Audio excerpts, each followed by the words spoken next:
Aki, gandang gabi po sa lahat ng taga-Pasig, buong Metro Manila, Visayas hanggang Mindanao. Gandang gabi po sa inyong lahat. Ito, mayroong namang bagong balita. Ito pang international na mga pangyayari, issues tungkol sa deklarasyon ng martial law sa South Korea na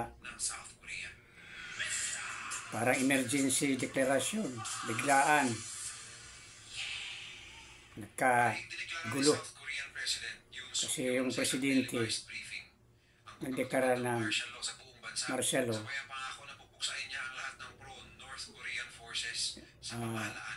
Dahil hindi siguro na para sa tingin niya nakapasok yung mga galamay ng mga taga North Korea. Yun ang nag-udyok sa mga posisyon ng mga politiko na maggulo. Politikaan sila, tumainit yung mga politika dito sa South Korea. Kaya yung nangyari sa South Korea parang ganun din dito sa atin sa Pilipinas. Sa politika din yung dito sa atin. Baka magkatulad tayo sa South Korea na magkaroon ng martial law. Kung hindi mapigilan yung kainitan ng ating mga kaguluhan na nangyari dito.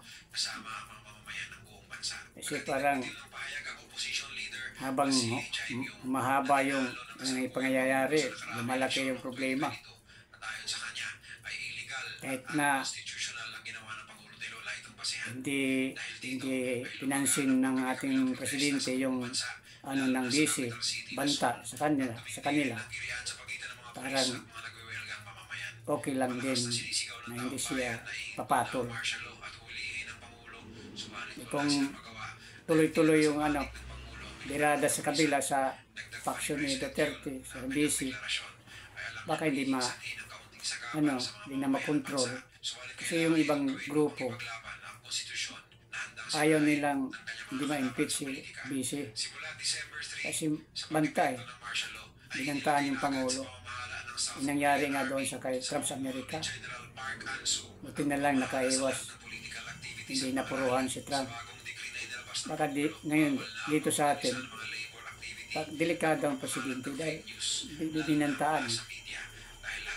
Hindi biro daw yung banta ni busy. Kaya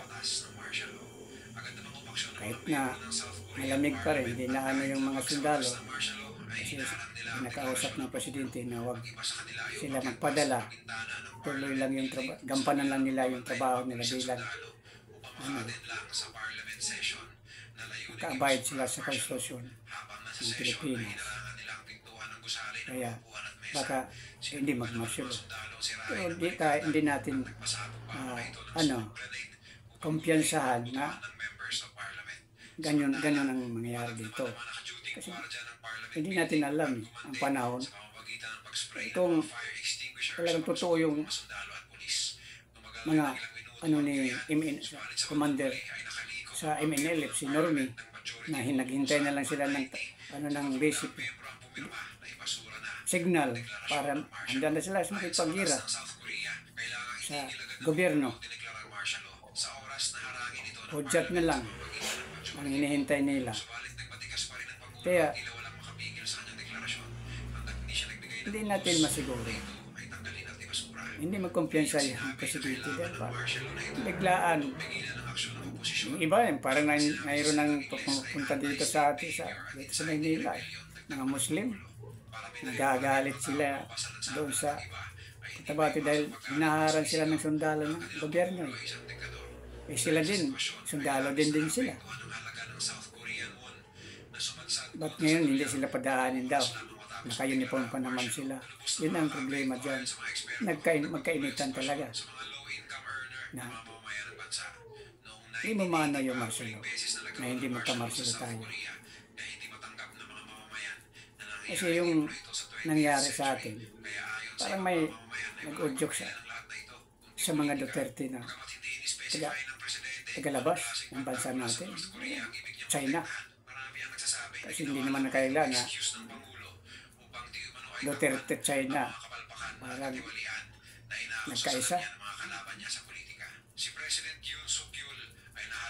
Kaya malakas sila.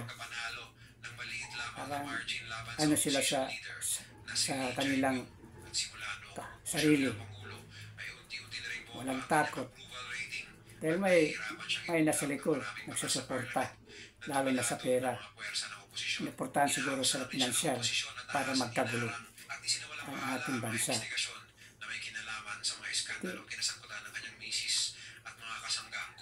Kasi yung sitwasyon natin ngayon, hindi dito lang sa local natin, dito sa bansa natin, buong mundo na ito.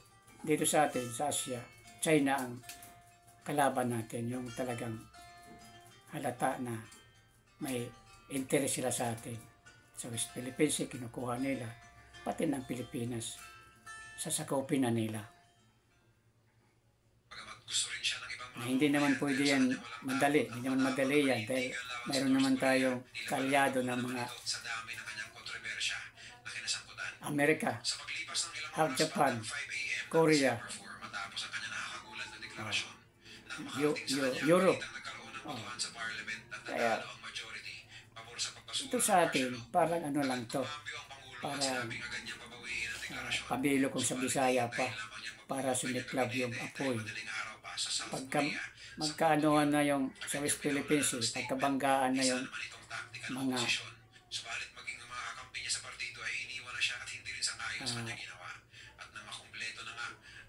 Arabe, mga Navy, basta sa US at saka China, yun ang mahirap dyan. Imbis na paangat pa ang ekonomiya natin, wala, baka babalik na naman tayo sa zero nito.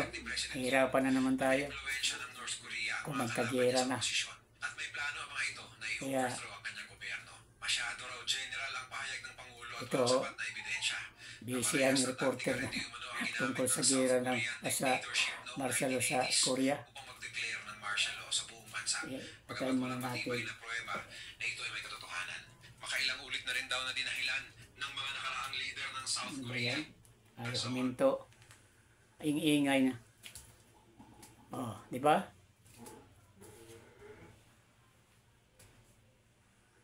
Baka mapareha tayo sa South Korea. Sana madala pa, mapigilan pa. Ito ngayon sa atin dito sa ating bansa, wala na. Kulang na lang na magkaroon tayo ng civil war. Yung sinasabi kong tungkol sa mga Muslim na mainit na din sila. Naghintay na lang sila ng signal na. Handang-handa na daw sila eh. Sasakay pa yung mga makakaliwa din. Lalo na yon, talagang matagal na yung gusto nilang sila nang makaupo sa gobyerno, makuha nilang gobyerno. 1968 pa na sila. Kaya sa mga makabayan bloc, sila naman yun. Ang mga NDA front na yun sila. Pero komunista yan. CPP, NPNDF yan. Sila. Front lang yan sila. Sila ang kumikilos hanggang sa pagrally doon sa kalsada. Sila yun. Di man nila kaya ang magsagupa, dahil kulang sila sa puwersa. Ang Muslim din ganun, silang mga Muslim. Makikipagkira daw sila. Kasi may siguro nasa likod din sa kanila, nasa suporta. Halimbawa, may galing sa Saudi, galing sa basta mga Muslim ng mga bansa. Yun, isa din yun. Nagpa-init sa kanila. Membro sila sa Abu Sayyaf ba o kakampi na nila o sa ISIS. Hindi natin alam. Kasi Muslim, yung ugali ng Muslim. Basta inaaway may nakahalo na ibang dugo, tribo. Wala. Magkaisa talaga sila.